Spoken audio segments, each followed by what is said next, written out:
Welcome to the Heart of the Cards, a conversation about creativity, inspiration, and dealing with what we're dealt. With your hosts, Dan Green and Eric Stuart.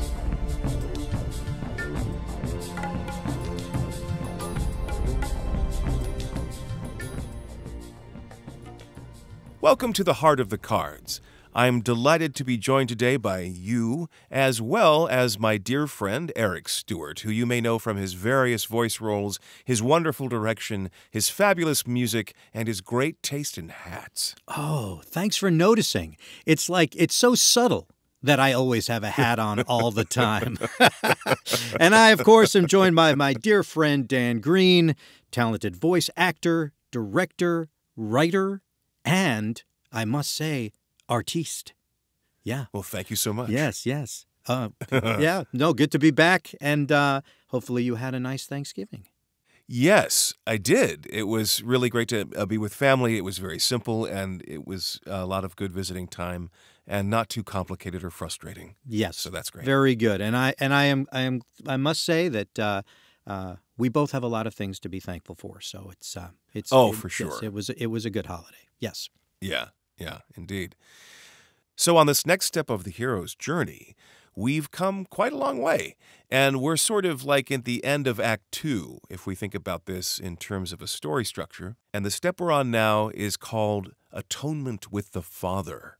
If any of you know that movie series, I think it's called Solar Battles, or it's Star Wars. Oh, That's yeah. What it is. It's Star Wars. Yeah. I've heard of it. The moment where Luke finds out who Darth Vader really is kind of this moment.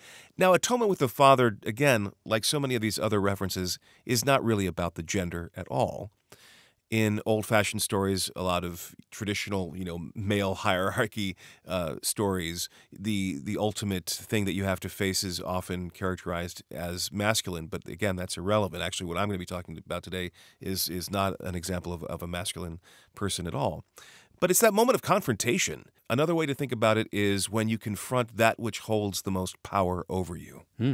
So, in many mythologies, while this isn't the final achievement of the hero, it is perhaps the step that is most crucial to the hero's final development. We've been talking about, starting with the call to adventure. That's the beginning of the journey. And this is where all of the elements and all of the victories and trials of the hero come to coalesce in this manifestation. And, like when you're watching a movie, there's certain villains and obstacles the hero gets through, but there's that villain at the end, the one that you really want the hero to beat. And that's what this is like. So I have something in mind to share with everyone that is related to things that I've already shared. And that is, my father died when I was 4. A little over 4. And even though this doesn't have to be how do you deal with your relationship to your father, although it very well could be, I had instead of a father, a mother trying to do both jobs, raising her children, their children. And my mom did an amazing job for the situation that she was in. 4 kids, early 70s, and women are not, even to this day, exactly on the same footing as men by a long shot, and that was even more true back then. And being able to keep the house going was a Herculean accomplishment. So I give my mom tons of credit for that.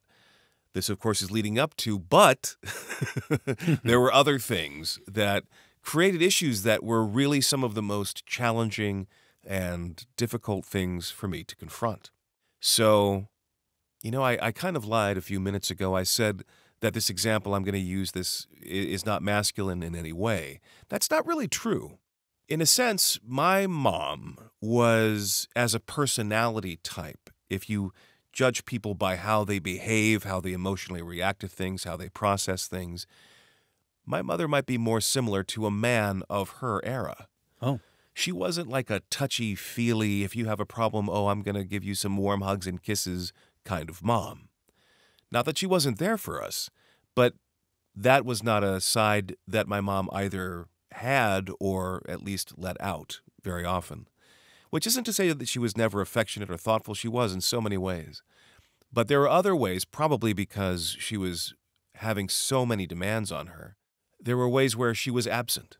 There were parts that we were left to deal with on our own, which isn't the worst thing that can happen to a kid, right? I think there's some independence that we might have lost in the last wave or so of attitudes about raising children. But there was a point to which part of what I learned from those absences of my mother in my life amounted to a sublimation or an undermining of a feeling of self-worth. And that's different than disliking yourself, although I guess there are some similarities. But there's a learned neglect, in a sense. There's a learned sense of less importance. I think that took a long time for me to even recognize, and certainly took a longer time for me to effectively address, so that I was less in relationship to that imbalance. Is what I'm saying making sense so far? Yeah, and I was just going to, to refresh everyone's memory because of, I think you might have talked about this in an earlier episode, but what's the age difference between your sisters and yourself? Are you the young? Sure. You're the young, just so, because I'm just thinking, since you're saying that she wasn't as hands-on or touchy-feely, whatever, right. She, as a single parent, was she also feeling like she could rely on your older sisters to take up some of that slack because they were there, that they could do that? That's a fantastic question. That's absolutely right. So not only did I have older sisters, but the oldest of my older sisters was from another marriage. So she was 13 years older than I. Wow. And so she's a half sister, so we only love her half as much. Oh, yeah. But that's, I'm totally kidding. Totally kidding. I'll refrain from using names out of respect for people's privacy. But that oldest sister of mine has been crucial to me being a father, and no one is more reliable than she when I need a hand, when I need help with the kids or whatever it may be. So, and she's the kind of person who thrives off of helping other people, which is lucky for me. So there was that, but also the sisters who are closer to my age. The oldest was, out of that batch, was and still is 6 years older than I am, and the other is 3 years older. So my mom was right to think that it wasn't all up to her. Right. So, yeah, I'm not, and of course, I'm not making excuses for that dynamic. I just feel like and I don't look at this as an excuses kind of conversation. Right. People, do the best they can. Yeah. Until you walk a mile in someone else's shoes, you really can't judge. As an independent production company, Andromeda greatly benefits from the support of its audience. If you're able to contribute as little as $1 a month, consider going to our Patreon page. Any support you can give means a lot to us creators, and we're excited to bring you more. Visit AndromedaProductions.com and see what's in store. If this is content you enjoy, please like, subscribe, and share on YouTube. But knowing the cast of characters in that family dynamic at that point, I think just also helps the listeners understand what was going on. Yeah, but please continue. And I very often chose to be alone. I never felt like lonely in the sense that I couldn't have friends.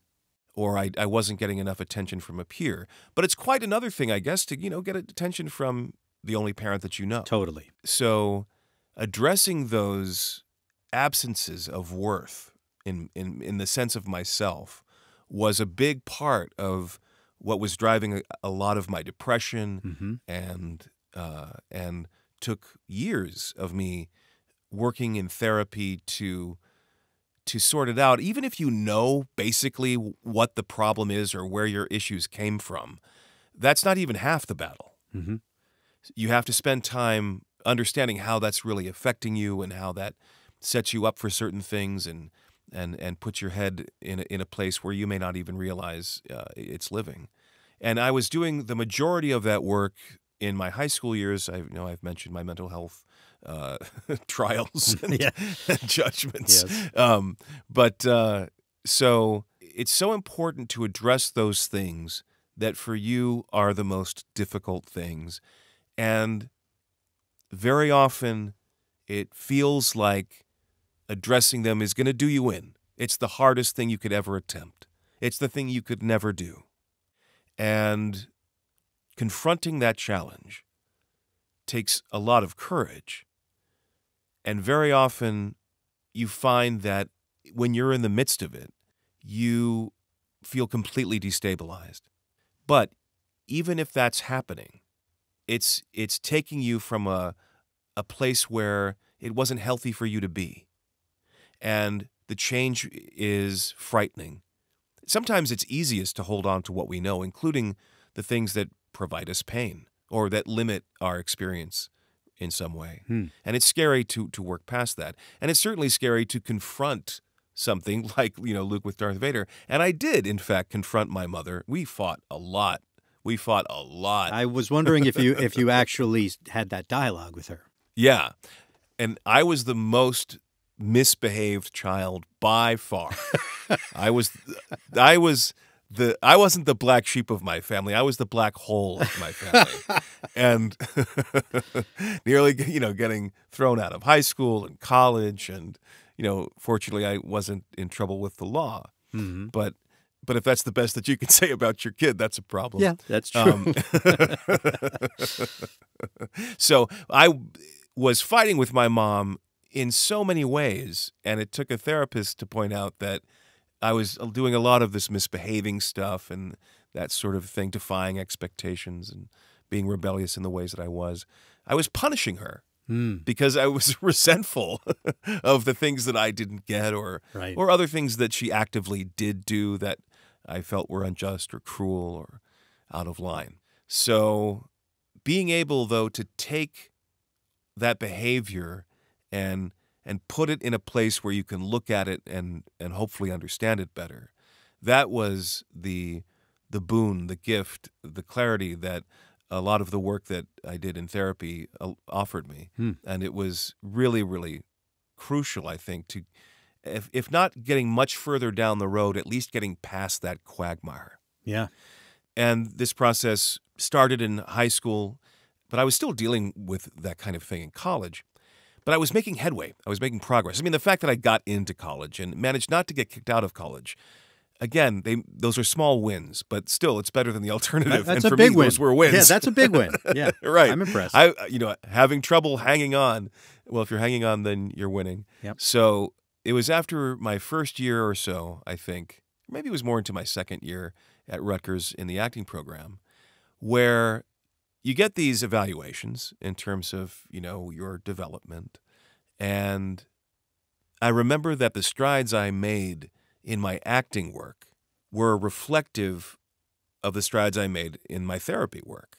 And just to give a frame of reference, at that time, I'm going to a program studying acting. You're throwing yourself against emotional things all the time because it's the work of acting to do so. And there's the acting classes and the movement classes and the voice classes. So it's a very rich environment for experience and opening up and all of those sorts of things. That's combined with the psychoanalysis process. So it was like, rocket fuel for these sorts of developments. And one of my favorite moments, maybe proudest moments, was when I shared my teacher's evaluation of my acting progress with him, and he was like, see, it's all lining up. It's all coming together.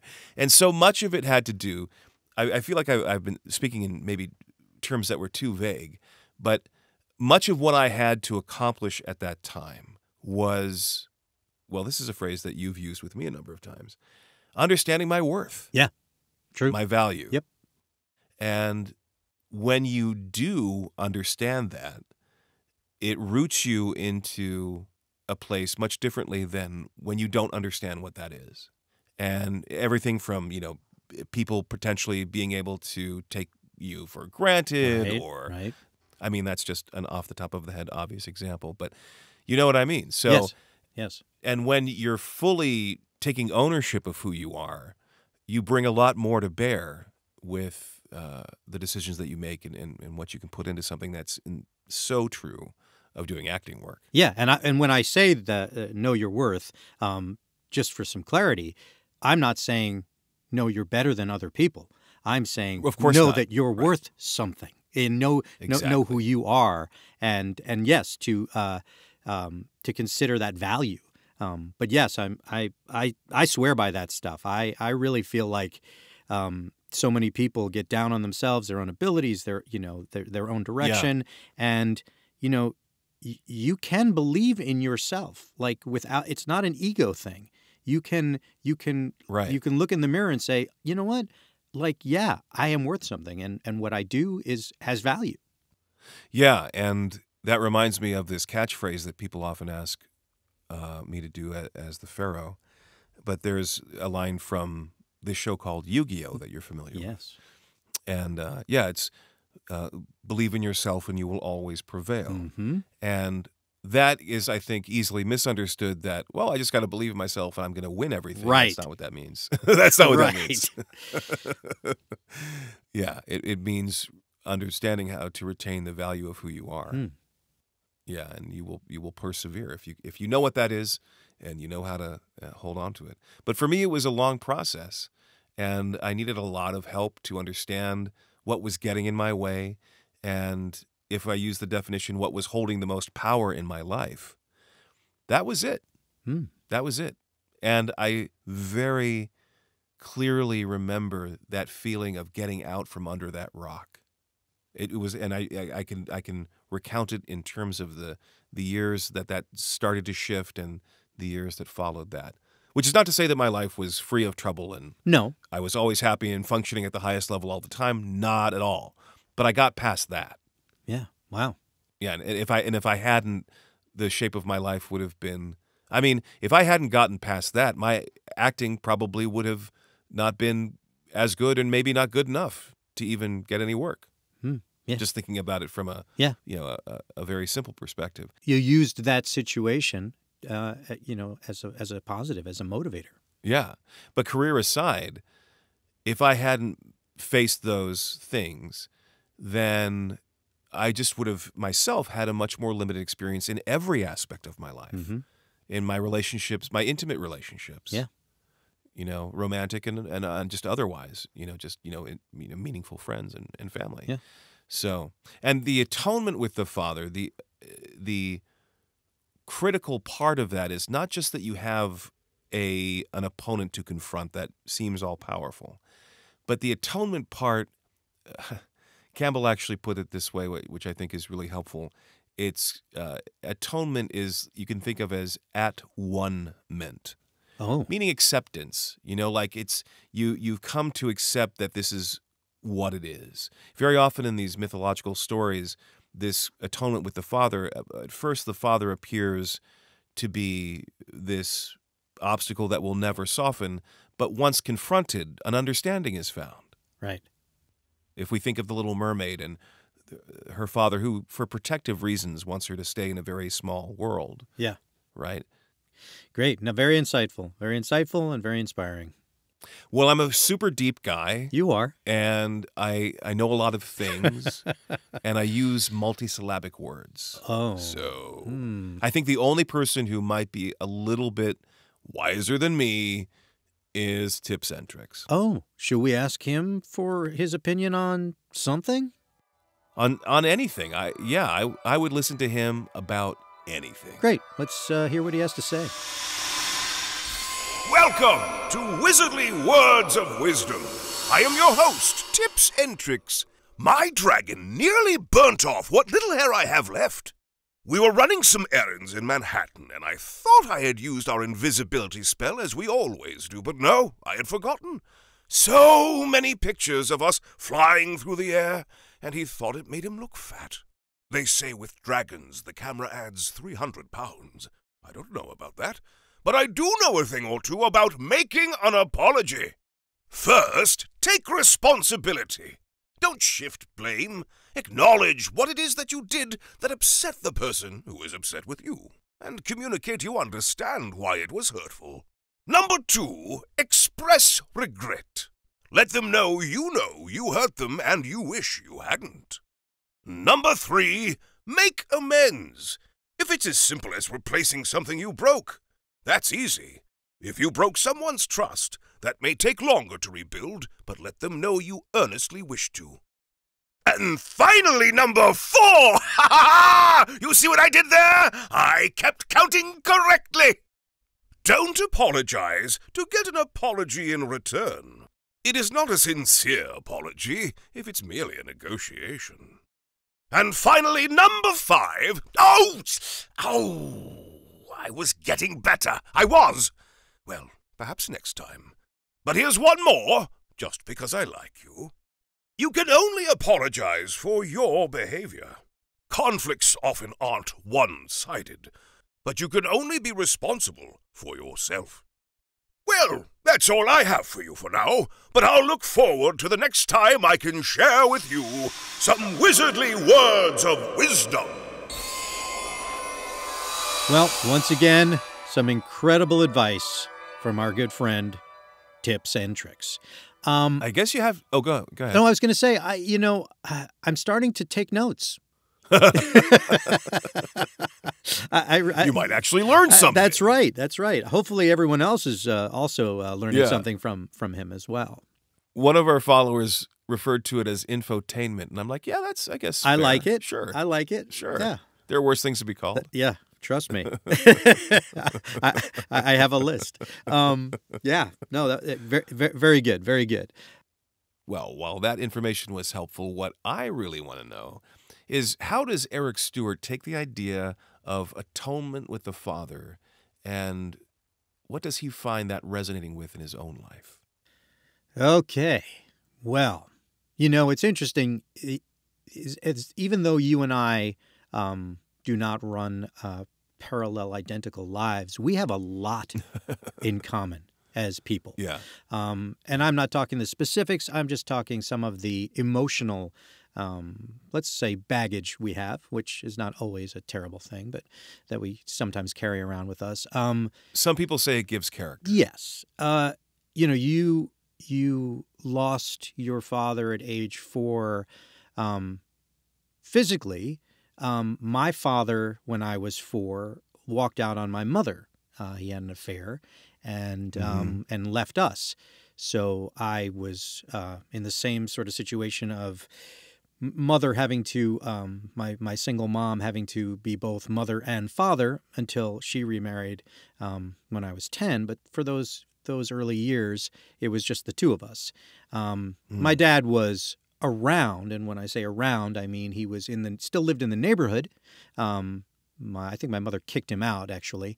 And so for a while, early memory, I can remember visiting with him and staying at a hotel with him, which was which was really strange. I mean, as a young kid. And you were how old? How old were you? Oh, probably 5 or 6, or just being like, where are we? Like, it was like a building in the neighborhood that I had never actually been in. I'd have no reason to stay in a hotel in my home neighborhood, right? Of course not. And so it was just very weird. I mean, I just talking about it now, having the visual, it's like my dad was a slob, and just the room was covered in his stuff and the clothes, and it wasn't like a place where we were going to set up toys and hang out, but he was going to stay there for a little while till he figured out what he was doing.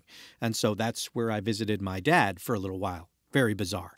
But throughout the years, my dad remarried when I was 7, and that was also kind of a difficult situation. He married the woman that he was having an affair with. So the visitation with that was also very awkward, because I'm sure I didn't quite understand, but I was an angry young man for both my dad leaving, and also I knew it upset my mother when I would go to that house. Even if the visitation was like every Sunday, I think it was, it's still knowing that I was registering what was on my mother's face when there was that time of the week for me to go. Because that was really not, it was not like, oh, things just didn't work out with your father and I, and we both have moved on. There's so much negative energy about that dynamic that I definitely picked up on it and acted out. As you were talking about being a bad student, I mean, I got in fights every day. I was on a first name basis with the principal because I was in his office so often, and I was acting out because I was incredibly angry and could not direct that anger to the person that I thought deserved it.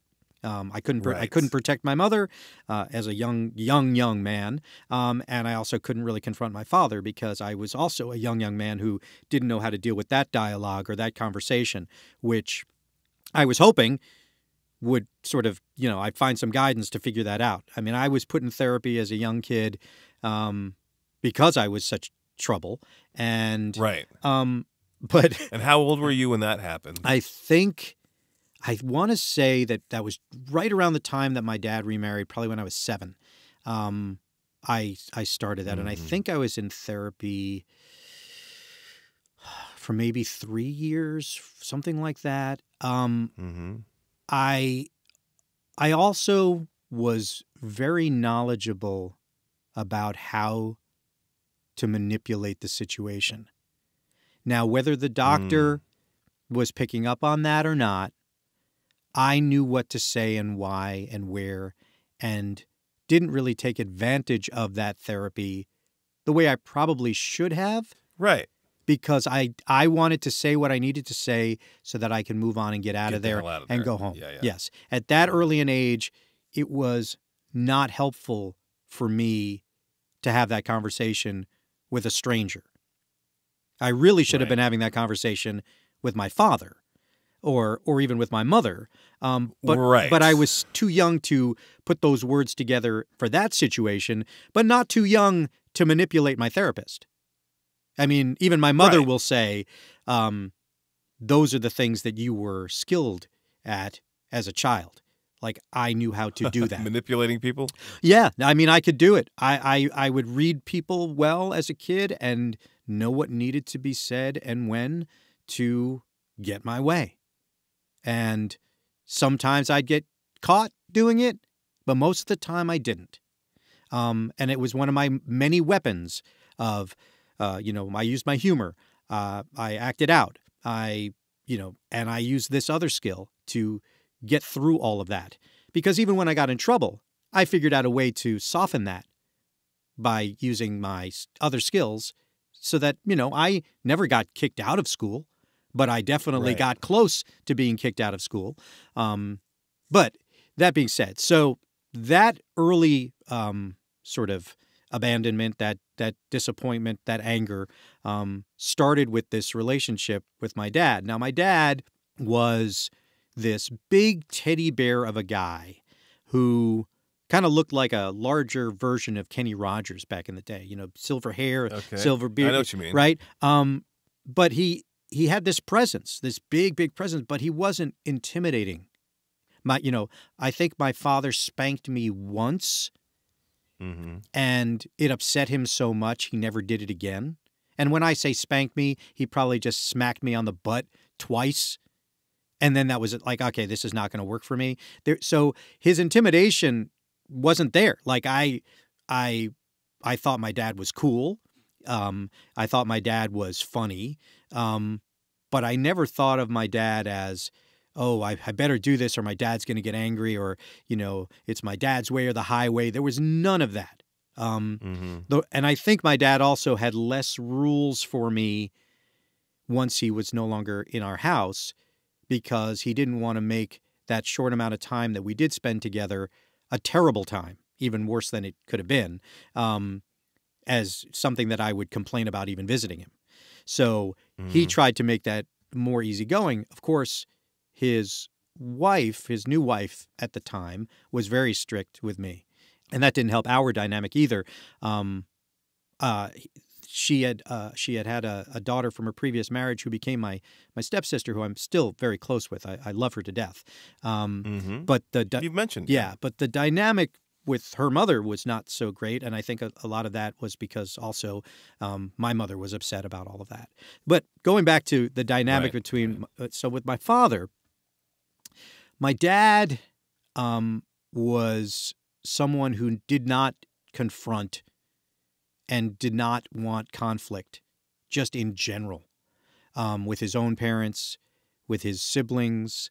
There was a lot of drama on that side of my family, and he was definitely told that, you know, his other brother was the favorite and things like that, the kind of dynamic that makes you feel like even though he was the one that took care of the family as much as possible and stayed in the family business, whereas the favorite son moved on to do his own thing and left the family business, it still didn't make a difference in terms of how he was treated.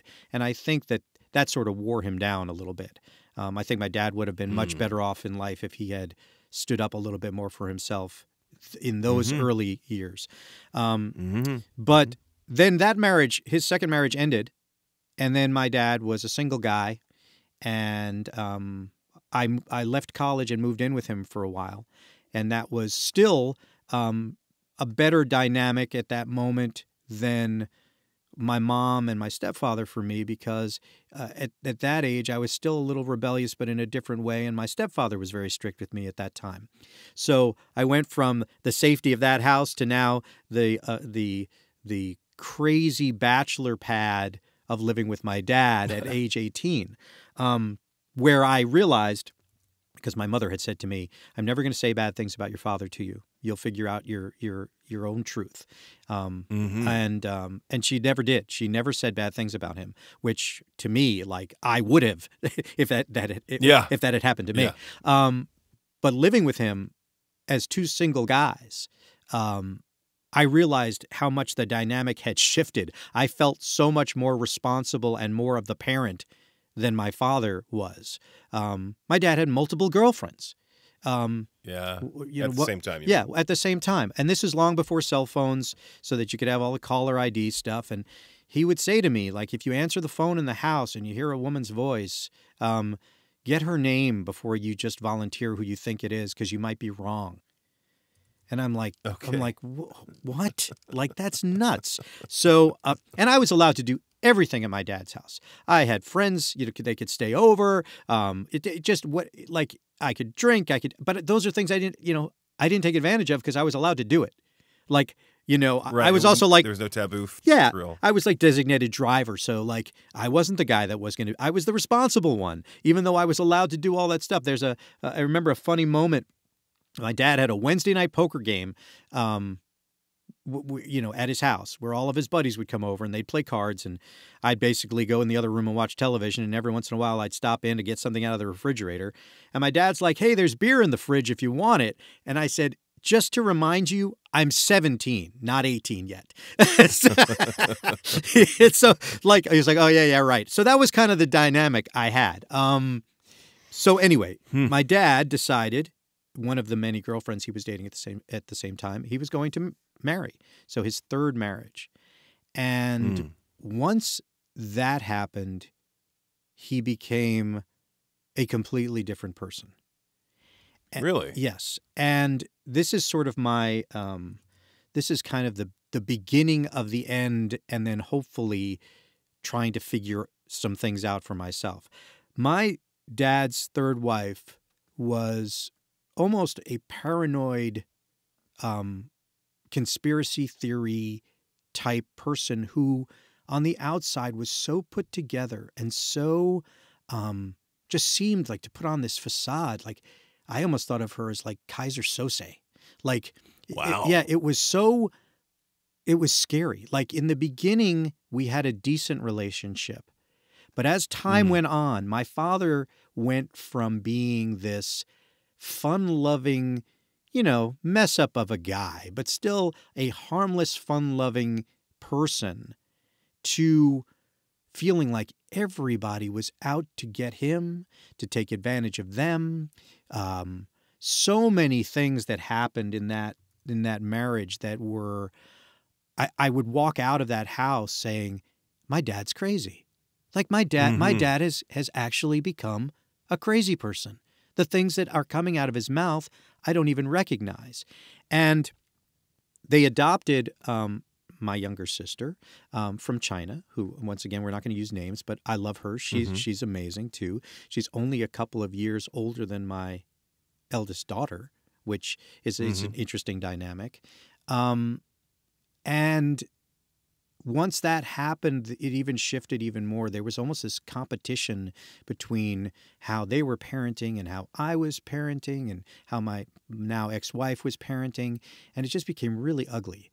And my dad called me into his office, which was nearby my house in Brooklyn, called me into his office to have a talk with me.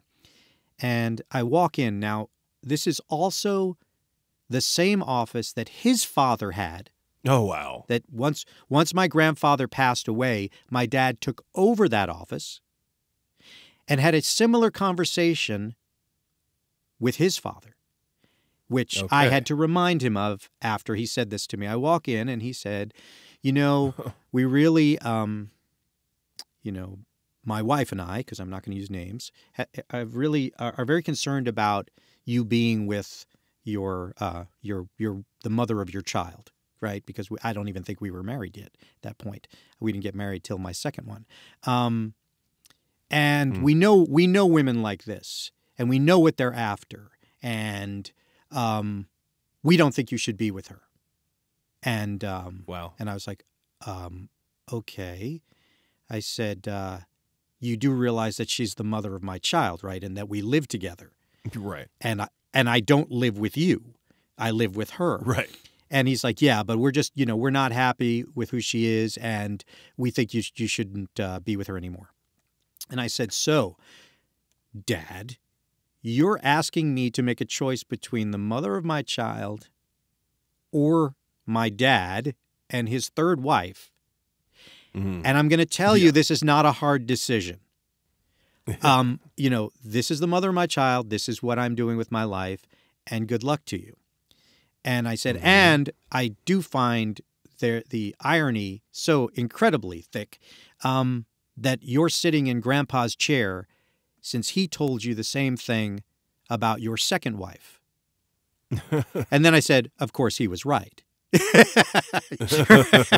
Right? And that was it. And I walked out, and it was just one of those things where I had to stand up for what I believed was right. I couldn't believe that I was being put in this position of having to make a choice between family members. Absolutely ridiculous. Yeah. And I went home, had the conversation with my wife at the time, and I was like, and that's it. We're done. That's the end of that. And that lasted for 6 years. We didn't speak to each other. Wow.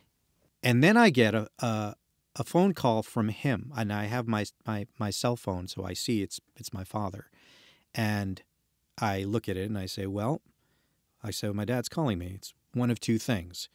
He either needs money or he's dying. And I answer the phone. He said, can you come into the office? I want to talk to you.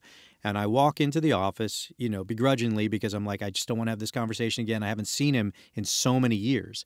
And when I say he works in the neighborhood, I lived 5 blocks from his office. So it wasn't like I had to take this big long trek to accidentally bump into him. He was in the neighborhood. Right. And in those 6 years, I'd also had a second child, which he had never met. All right. So he knew that. He knew that I had a second child because I was still close with my uncles and my cousins. So I go into the office, and I'm waiting in this tiny little waiting room in the front of the family business. And my dad walks out, and he looks like garbage. He is thin. He's walking slowly. He just looks incredibly ill. And he said to me, something like, you look like, because I think I was, racing to get there from whatever I was, and I was like all disheveled, and he's like, you look like you're a mess, and I said, and you look like you're dying. And he said, yeah, I'm sick. And so we walk into his office, And he sits down at that same desk, and I'm sitting across from him, and it's completely surreal because this was a person that was this big giant of a man, and heavier than he should have been.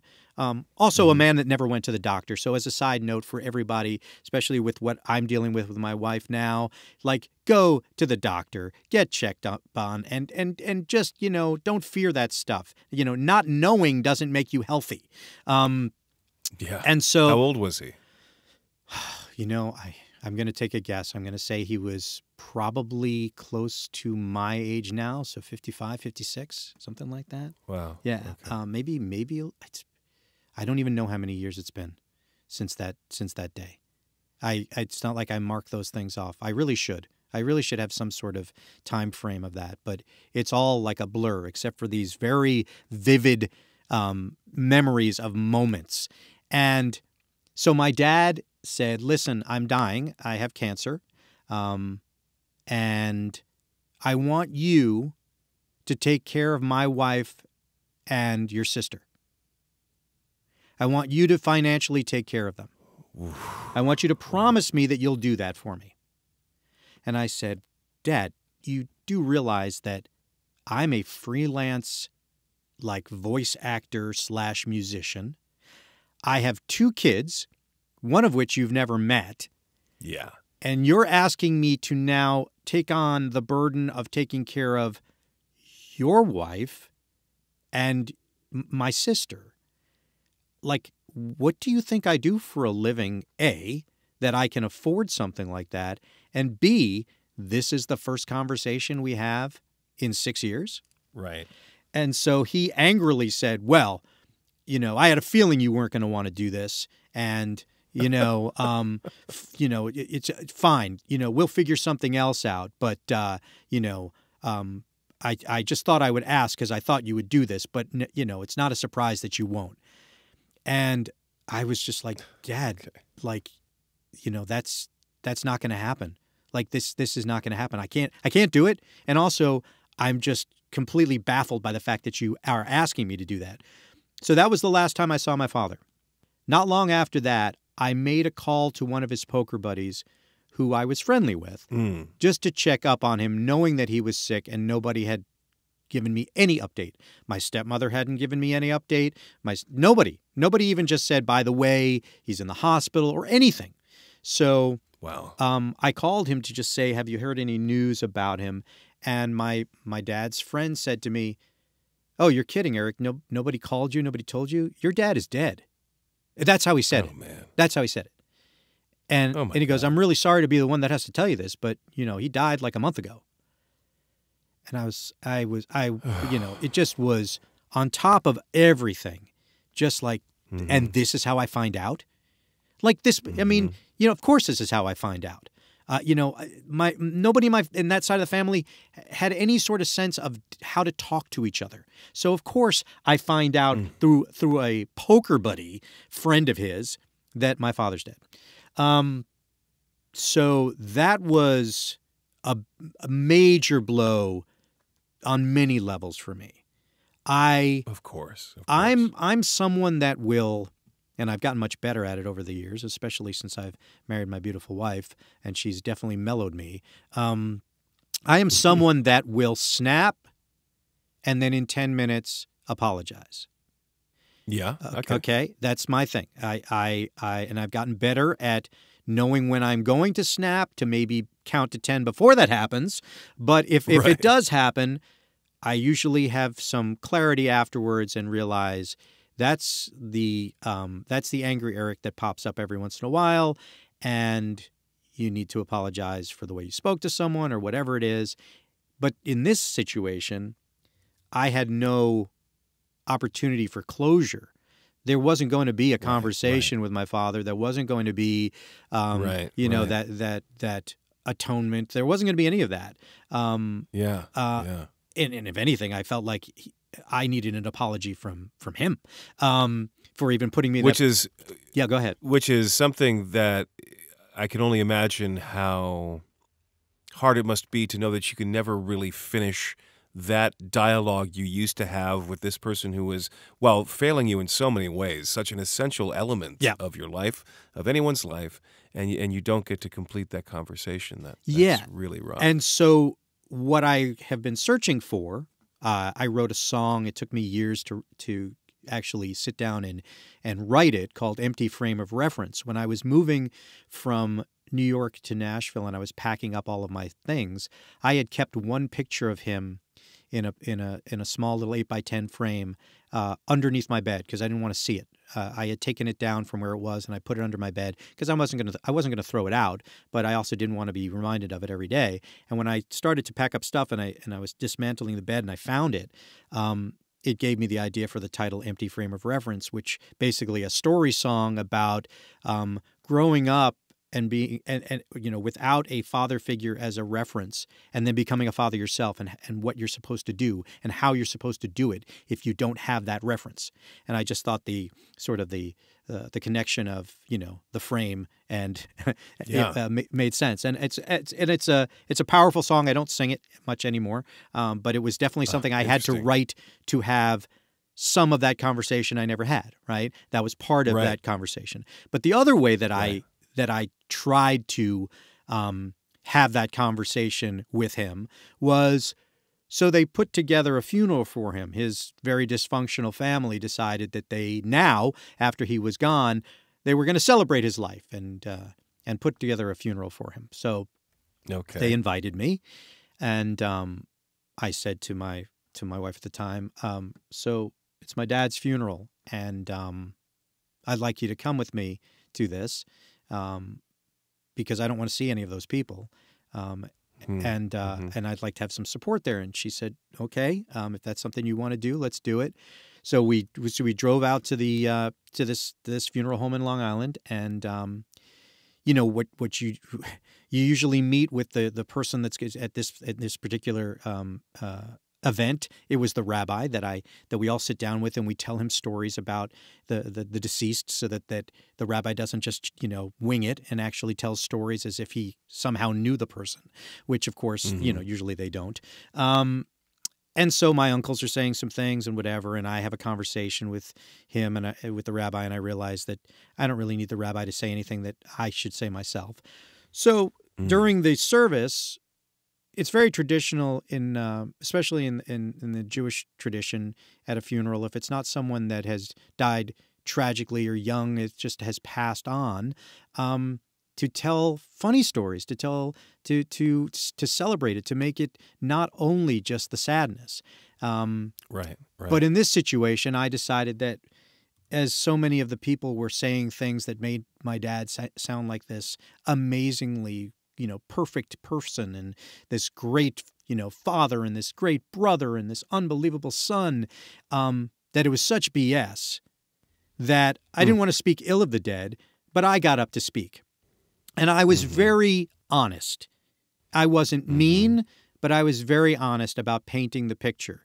And though I'm not a religious person at all, I'm much more of a spiritual person, I felt like that was another attempt of mine of speaking to him. Yeah. No one else was in that room. It was just me and hopefully my father listening. And so that was another attempt at trying to have that closure, trying to have that conversation. But I've carried that with me forever. I've carried that unfinished business, which, if anything positive came from all of that very dramatic, negative experience in my life, is how I approach relationships now.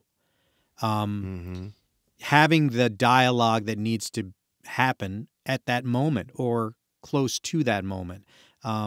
Some people, those relationships will never be mended. But saying your piece, telling someone how something has affected you, having that open dialogue, has really been, to me, my saving grace of keeping my sanity. Keeping that bottled up or not having that closure from one part of my life I've made an effort to not have that with the rest of my life. So I don't have any of that atonement. I don't have any of that sort of reconciliation or but sort of the lack of that father figure in that case. I mean, my stepfather is a wonderful man. I love him very much. We have a great relationship. But the lack of, my dad being this role model, this person that I could sit down and have a conversation with. You ask, like, sometimes, what moment would you like to have again? Not that this would be the only one on that list, but I sure would like to have had a 10-minute conversation with him after all of that, which I never had. So that's pretty much my answer to this. And, I try to be a good dad myself. Now I'm a stepfather myself too. I try to take what I've experienced, good and bad, and pick and choose which moments to be, strict and which moments to be understanding. And if anything, one of the messages I've said to both of my daughters, of course, long before I now have stepsons, I said to them, you can always ask me anything, and I will be honest with you. If it's inappropriate to talk about at the time, I will tell you that too. But you can always ask me anything. And if it's like something that's, friends are doing things they shouldn't be doing and you want to talk to me about it, I'm not going to be a policeman. I'm going to listen to what you're talking about, and I'm going to be someone you can trust and rely on. So please always feel like that door is always open. I feel like that's so important because... Oh, I agree. So, and from that is I always had that dialogue with my mother, but I wish I could have had a little bit more of that dialogue with my father, especially after he's been gone. Yeah. Yeah. Well, there are so many things involved with that tremendous story that you just shared. And one of the things that jumps out at me is how much of who you are was an adaptation of what he wasn't. Yes. Yes. And so even when we have absences, they affect us. They define us in certain ways. In some ways that maybe are good ways, good adaptations to that, but other ways that also may leave some toxicity or some. Well, you bring up the toxicity of it. You just reminded me. Somewhere in my late 20s, my dad was trying to give me some advice, and I stopped him mid-sentence. It's kind of mean, but I remember saying this. I said, "Dad, I have to be very honest with you. I look at every situation and how you would do it, and then I do the exact opposite." I actually said that. I could see that. Yes. Well, and my mom, which I should add, we got to the atonement part. Yes. The last couple decades or so I had with her were much, much better. So I'm just rubbing that in. Yeah. No, so I appreciate that. Thank you. Thank you. Salt wound, here it is. There you go. Right. Well, you mentioned recently I'm a good cook, so yes, there you go. But having the negative example is pretty informative, and a lot of my emotional availability, not just to my children, but to other people, I think, is informed by the idea of the opposite. What would be the worst? Well, you are one of the most caring. I mean, look, you are one of the most caring, attentive fathers I've ever seen. Well, that's good. No, but you really are. I mean, the priority. I get things wrong, but I try to. Yeah, but the overall dynamic is, in terms of the hierarchy, to anyone who's witnessed you with them, is it's family first with you always. Oh, and that's very respectful. Now, I know you might think of that as, well, how else would you do it? Right. But not everyone does that. And so when you see an example like that, as someone, both of us who didn't have that father figure, when you see an example like that, you say, oh, so there is hope that people can behave that way and treat people that way. Right. And be a good role model. I mean, yes, be a good role model. Right. Right. And if many of us are going to be in this position of being the father with the atonement, down the road, at least let those issues not be about your child feeling unloved. Yes. And not having a chance or feeling that they have the chance they need to have that 10-minute conversation that you would benefit from, and to have the health of that relationship in a place where if there are any things that need to be addressed, there's the possibility for that to happen. But quite outside the exact example of atonement with a literal father, this could be applied to any thing in your life that you feel holds power over you, where you're defined by its authority. You're defined by its rules and judgment, and your fate hinges on its grace. That's what you got to confront. And it's only then that you are free and capable enough to succeed in your journey, whatever that is. That's the basic idea of this step. And with you, with that unresolved conversation, you've ended up having to fill in those blanks, or at least to speak your side of it and let that guide you. I don't know that your father would have really been able to offer anything satisfactory. Might not be the right word, right? But at least you would have understood what it was he had to contribute, and you could have reacted to that, right? But right. Yeah, but again, these are not ideas in this hero's journey that fit perfectly with the course of anyone's life. These are universal elements to relating to how we deal with things and who we are and what we are in relationship to the others around us that are universal, but it doesn't fit exactly a script, as it were. Yes. So, thank you again for sharing all that. Yeah, thank you. I think this is a good point to bring this part of our conversation to a close. I agree. And the next step on the hero's journey is something called apotheosis. Ooh. Which is that legal in Scrabble? Like, can you use that? It's legal in Colorado. Okay. I think they have shops where you can get some apotheosis. It's really good. But it's and it is legal in Scrabble. Okay. But it's, in a way, the benefit of having atoned with the Father. If the atonement with the Father is kind of like a crucible, in a sense, then the apotheosis is how you emerge after that more empowered. And okay. I don't know if that's going to be our next episode, but that's the next step on the hero's journey. Great. That we have to look at. Great. Yeah. Yeah. Well, thank you again, Eric. You're a wonderful person in so many ways, including someone to talk to about these kinds of things. Yes, you too, Dan, and great conversation today, too. Thank you for sharing. Oh, absolutely, absolutely. I'll dish more, drop the hot goss on my mom in other contexts, but not here in a podcast. That's just a low blow. No. I'm kidding. My mom was amazing. And with that, I thank all of you who have been following in this conversation about creativity and inspiration and dealing with what you're dealt. We look forward to having another conversation soon, including some of those letters that many of you have written in and shared with us. We're going to set up another episode format so that we can benefit from that part of your conversation that you're having with us. Until next time, be well. Thanks for listening to The Heart of the Cards with Dan Green and Eric Stuart. We hope this conversation in some way spoke to you.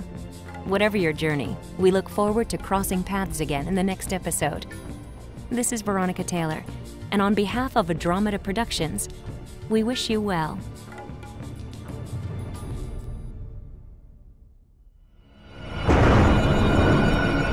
Atonement, always a sound choice.